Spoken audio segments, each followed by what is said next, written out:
The chamber was packed, not just with lawmakers, but with pressure. It was a hearing like no other, broadcast live across the nation. Every camera pointed at the long table of Congress members, every microphone set to capture every slip, every win, every wound.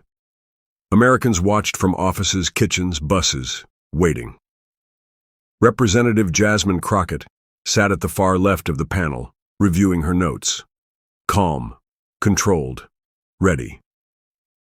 Across from her sat Jim Jordan, famous for his volume, infamous for his interruptions. He leaned back in his chair like a boxer before a fight. Except this time, he wasn't swinging at a weak opponent. He smirked, drumming his pen on the table. Everyone knew he was gunning for Crockett. He'd hinted at it on Twitter, teased it on Fox. And now, in front of the nation, he was about to strike. As Crockett began her opening statement, firm but respectful, Jordan cut in. "That's misleading, Congresswoman. You're twisting facts again." Gasps echoed. The moderator hesitated. Crockett looked up slowly, placed her pen down, and smiled faintly. She didn't flinch. America leaned in. "You've misled the American people before," Jordan barked, voice rising. Crockett's mic was still live, but Jordan didn't care. He was on a mission. "You're not telling the truth about law enforcement funding, and we all know it." His words came sharp and fast, like darts meant to wound. But Crockett didn't blink. She reached forward, pressed the mic off for a second, then back on, resetting herself like a true professional. Then she looked up and did something no one expected. She leaned in and whispered, "Are you finished, sir?" Dead silence. Even the cameramen paused. Her voice was steady. No fire, just steel. Then came the facts. Crockett pulled out a timeline. She laid it down. Each year, each vote, each statement Jordan himself had made. She read one, then another, then another. Each one contradicted Jordan's claims. The air got thick. Jordan's lips tightened. A few of his colleagues looked away, suddenly very interested in their water bottles. Jasmine wasn't raising her voice. She didn't need to. The truth was loud enough. And when she finally said, "Congressman, maybe the facts feel partisan because they don't agree with your script," the room froze, and a few hearts began to shift. Just as viewers thought they understood what was unfolding, Crockett did something unexpected. She paused, took a breath. Then she told a story. "Before I ever ran for office," she began, "I stood in a Dallas courtroom watching a mother sob. Her 14-year-old son had been wrongly arrested, his wrists bruised, his future nearly lost over a mistake." The chamber stilled. She wasn't reading notes now. She was speaking from memory, something deeper than politics. "I asked myself that day, who fights for the people no one listens to?" Her voice trembled just for a second. "I'm here because that mother couldn't afford a lawyer. Because that boy, he could have been mine. He could have been yours." Even the most rigid faces began to soften. Jordan looked away, but the cameras didn't. She turned back to him and said, "So when you accuse me of twisting facts, understand something. I've seen lives destroyed by silence. I don't do silence." A soft murmur filled the chamber. Someone in the back sniffled. Viewers across America clutched their hearts. This wasn't a takedown. This was a reckoning, and the country was just beginning to see Jasmine Crockett for who she truly was. That night after the hearing took a brief recess, Jasmine sat alone in her office.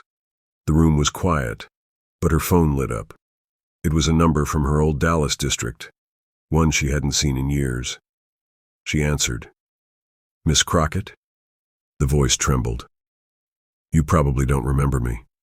I'm the mother of that boy, the one you talked about today." Jasmine's hand covered her mouth. "He's 21 now. He's in college, on a scholarship, studying law." Jasmine's eyes welled up. "I just wanted you to know." When you spoke today, I cried. Not because I was hurt, but because I felt seen. Finally. The woman paused, then added softly, "Keep going, please." When the call ended, Jasmine sat in silence. Outside her office, reporters waited. The Capitol buzzed. Social media was exploding. But inside her heart, it wasn't about politics anymore. It never had been. It was about the voiceless, the forgotten. That night, as Jordan prepped his next line of attack with staffers, Jasmine stood at her window, staring into the DC sky. And for the first time in a long while, she let the tears fall. Not because she was afraid, but because the fight had never felt more personal. The next morning, the hearing resumed. Jim Jordan showed up early, wearing a smirk and a darker suit. He was ready to fight fire with fire, and this time, he brought backup. He handed out folders to reporters before the hearing began. Documents filled with cherry-picked stats, headlines, and half-truths aimed at painting Crockett as divisive. The whispers started before the cameras even turned on. "She's anti-police," someone muttered. "She twists facts," said another. Jasmine heard it all as she walked in, but she didn't flinch, because she knew something Jordan didn't. The truth doesn't need to shout, it just needs to show up. When her turn came, Jordan pounced again. He waved the folder in the air. "The facts are here, Congresswoman. Your record speaks for itself." She waited. "Do you deny these numbers? Do you deny opposing funding for law enforcement?" Crockett stood slowly. She opened her binder. Inside were full legislative records, unedited transcripts, and raw footage. She began reading aloud, page after page of truth. Not twisted, not cut, just facts. As the room sat in silence, Jasmine closed her binder and said, "I don't deny facts, sir. I deny lies dressed up like them." And the air shifted, again. By noon, Crockett's name was trending nationwide. Clips of her calm dismantling of Jordan flooded TikTok, Twitter, and YouTube. Young people shared it. Mothers shared it. Veterans shared it. Even news anchors were stunned. One anchor whispered during a live segment, "She's not just answering, she's teaching." Meanwhile, Jasmine stepped outside for a moment of air. She looked up and saw a small group of high school students visiting the Capitol. One girl, about 14, stared in awe and whispered, "That's her." Jasmine smiled and walked over. "Are y'all learning about government today?" The girl nodded. "We watched you in class this morning. You were brave." Jasmine bent down slightly and said gently, "Bravery doesn't mean not being afraid. It just means speaking anyway." Back inside, the hearing wasn't over. Jordan was furious. His plans were unraveling. And Jasmine? She hadn't raised her voice once, but she had shaken the entire chamber. She returned to her seat. She wasn't just sitting for herself anymore. She was sitting for mothers, students, truth seekers, for anyone who had ever been told to be quiet when they needed to speak. And as she looked at Jordan across the table, she knew the real storm had only just begun. It was supposed to bury her. Jordan's folder had been given to every major outlet, designed to frame Crockett as a fraud, a figure of chaos. His team expected headlines, outrage, chaos. But something unexpected happened. Late that night, a young journalist at a small local paper opened the folder and fact-checked every single claim. It took her 7 hours, 2 cups of coffee, and help from a retired librarian. And what she found? Half the quotes were taken out of context. Dates were misaligned. Some votes were listed without explanation. The evidence was built like a house of cards. The journalist published her findings in a short article titled, "The Truth About the Crockett Folder." By morning, it had been shared 3 million times. Even anchors who had once doubted her began to question. Why go to such lengths to tear down someone speaking calmly and clearly? And for the first time in years, the American people didn't just watch a hearing, they investigated one. Inside the Capitol, Jordan slammed his phone down. Outside, Jasmine walked past reporters with quiet confidence. She didn't need to speak. The truth had started speaking for her. As the hearing continued, something changed. The attacks slowed. The interruptions eased. Even Jordan's tone became uncertain, less like a prosecutor, more like someone unsure of his own footing. Then it happened. During a break, a man in a wheelchair was escorted into the chamber's viewing area. His presence was unplanned, unnoticed, until he raised his hand and asked to speak. Security hesitated, but the moderator allowed it. He rolled forward slowly and faced the panel. "I'm a retired Marine, 32 years of service. I don't usually speak here, but I need to say something." Everyone turned. He looked at Jasmine. "I don't care about red or blue anymore. I care about truth. And what I saw yesterday was a woman standing in truth while others tried to tear her down." His voice cracked. "I have daughters. I want them to speak like that, to stand like that." He paused, then looked directly at Jordan. "And I don't want them interrupted just because they're strong." A hush swept through the room. Even Jordan's jaw clenched. Jasmine wiped her eye quietly, not for herself, but because truth once again had walked into the room wearing a uniform. That evening, Jasmine sat at her desk, exhausted but calm. The hearing would resume again tomorrow, but tonight, she found an envelope slipped under her office door. No return address, just her name, written in neat, unsure handwriting. Inside was a short letter. "Dear Congresswoman, I'm 10. My mom works nights. We watched you on my tablet. I didn't know what Congress was. I just thought grown-ups talked loud and were mean. But you were different. You didn't yell. You just told the truth. I want to be like you. Love, Anaya from Cleveland." Jasmine folded the letter slowly. She stared at it for a long time. Then she placed it gently next to her binder. Her heart felt heavy, but not broken. It was moments like this, quiet, private ones, that reminded her why she fought so hard to be in those rooms. Not for sound bites, not for credit, but for Anaya, for the mother from Dallas, for the Marine with trembling hands. That night, Jasmine didn't prepare new arguments. She didn't look up new facts. She just breathed, rested.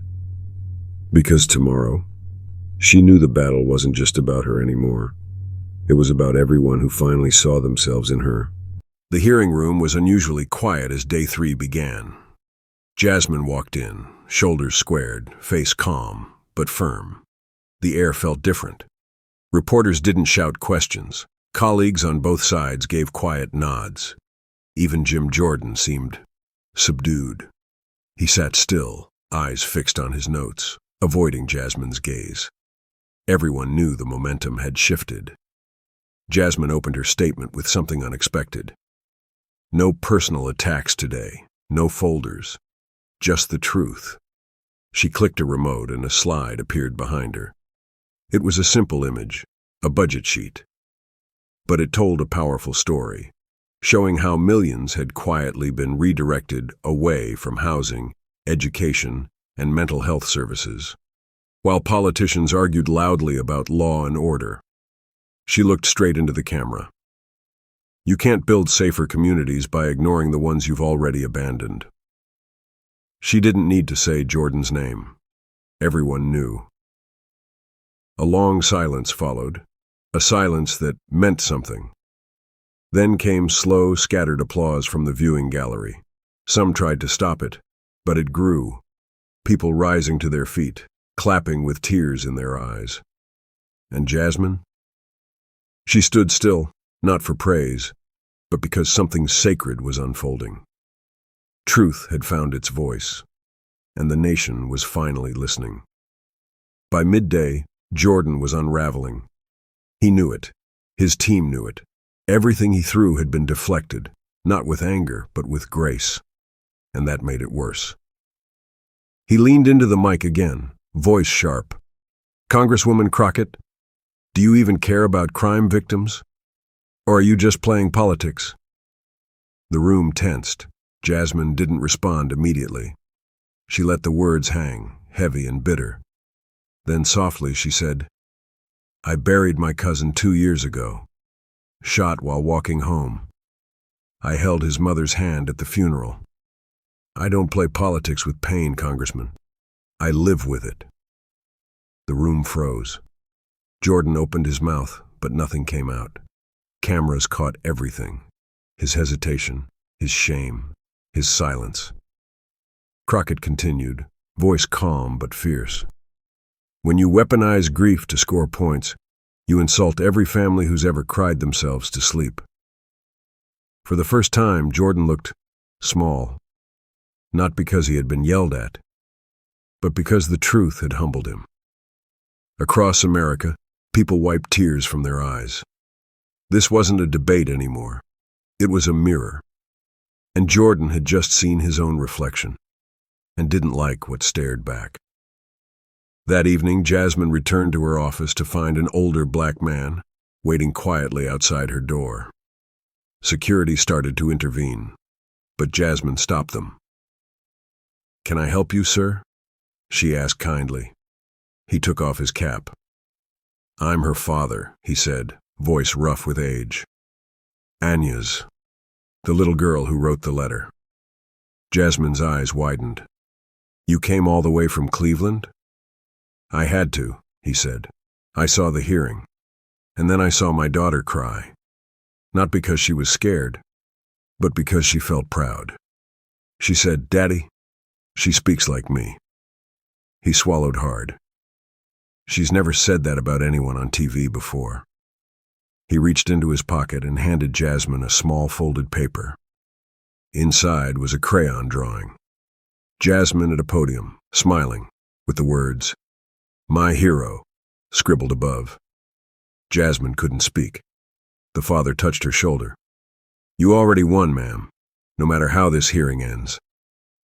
And then he walked away. That night, Jasmine sat alone, holding the drawing, heart heavy with gratitude. She whispered, You matter, Anaya. You matter.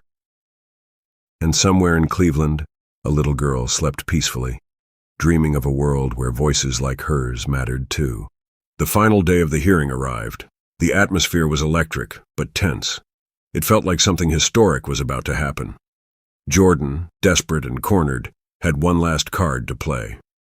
He leaned into the microphone with a smug grin and pulled out a printed photo, blurry, clearly out of context. Congresswoman Crockett, he said, holding it up for the cameras. Is this you at a defund the police protest? A few gasps. Flashbulbs. A reporter scribbled something. Jasmine looked at the photo, then looked back at Jordan. She stood slowly. Yes, that is me, she said. But maybe you should have looked closer. She pointed at the sign she held in the photo. It read, Fund schools, fund mental health, fund peace. The room went quiet. Then she said something that pierced like a knife, simple, unshakable. Defunding hate doesn't mean defunding safety.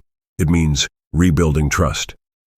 And if telling the truth makes me controversial, then so be it. People watching from home stopped eating, stopped scrolling, just stared. Jordan tried to respond, but the weight of her words crushed any comeback he had left. It was over. Not the hearing. His strategy. Because truth had already won. As the moderator gave final remarks, a strange stillness filled the chamber. Lawmakers sat in silence, eyes down. The air felt thick, like everyone had seen something they hadn't expected. Something raw, human, and true. And then, a woman from the gallery stood up. I wasn't going to say anything, she called out. But I need to. She was elderly, holding a worn photo. This is my son, she said, voice trembling. He was shot by police 5 years ago. No trial, no chance. They said it was a mistake, and no one ever said his name again. She turned to Jasmine. Until you did. She clutched the photo to her chest. "I came here to scream, but now, I just want to thank you." Her words broke something loose in the room. Another person stood, then another. A young man sobbed. A mother whispered prayers. Even a Republican senator wiped a tear and didn't deny it. And Jasmine? She stood still, not to bask in it, but because the truth wasn't just hers anymore. It belonged to every voice that had been buried. And now, finally, they were being heard. It wasn't a victory speech. It was a funeral for silence. With the hearing officially over, the committee prepared to issue its findings. It wasn't a criminal trial, but the political consequences would ripple for years. Jordan was silent now. No folders, no smirks, no fire. The moderator called the vote. It was a simple motion to recommend further bipartisan investigation based on Jasmine's findings and the inconsistencies in previous testimonies, including Jordan's. Everyone held their breath. One by one, members raised their hands. Most expected party lines to hold. They didn't. One Republican hand went up, then another. The room shifted. Jordan's face drained of color. The motion passed. Cameras flashed. Reporters scrambled. And America watched in disbelief. But Jasmine didn't celebrate. She didn't smile or clap. Instead, she whispered, "Now maybe the families will finally get answers." Because this wasn't about politics. It was about the boy in Dallas, the veteran in the wheelchair, Ania, and the mothers who never got to say goodbye. As the chamber emptied, a journalist approached Jasmine. "How did you stay so calm through all this?" She paused, then said, "Because I wasn't alone." She picked up the crayon drawing from her bag and walked out, not with a victory, but with a purpose renewed. 2 days after the hearing ended, a new envelope arrived at Jasmine Crockett's office. No media, no cameras. Just a plain envelope with no return address.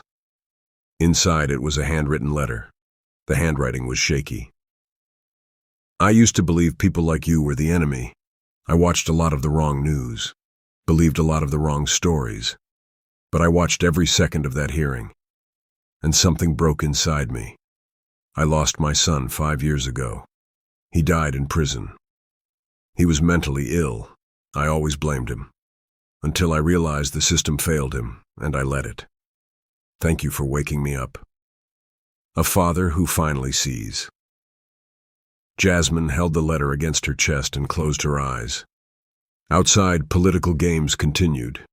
Cable news spun their narratives. Some still attacked her. Others called her a rising star. But in that moment, all that mattered was the pain in that father's heart, and the healing she never saw coming. One voice had reached another. One moment of truth had pierced years of misunderstanding. The ripple had begun, and it wasn't stopping. Weeks passed, but the moment never faded. Clips of Jasmine's responses were now used in classrooms. Law students dissected her cross-examinations. Parents showed their children the video of the little girl's drawing and the veteran's tears. More letters arrived, hundreds of them. One from a police officer who said, "I joined to serve. But lately I've felt lost. Your words reminded me why I put on the badge in the first place." One from a young woman in a group home. "They told me I'd never make it. But I saw you. And now I want to study law." Jasmine stayed grounded. She visited Dallas, held listening sessions, met quietly with grieving families, without cameras. She didn't post about it. Because for her, this wasn't performance. It was promise. A quiet seed had been planted. One that told every unheard, unseen person, "You matter, and someone is fighting for you." And though the noise of politics returned, Jasmine Crockett had changed something deeper than policy. She had changed people. She had made America feel again. Not just think. Feel. and that doesn't disappear. It was a rainy evening in Washington when Jasmine Crockett gave a quiet address at a local community center. Not to Congress, not to the press, but to the people. There were folding chairs, a few cameras, and Ania, clutching her dad's hand, sat in the front row. Jasmine walked to the small stage with no notes. "I didn't come here to be famous," she said. "I came here because silence was killing too many of us." Her voice cracked. "I've been called names, lied on, interrupted. But through it all, I saw your faces, your letters, your love." She paused, eyes glistening. "We can't fix everything overnight, but we can keep showing up, with truth and tears and courage."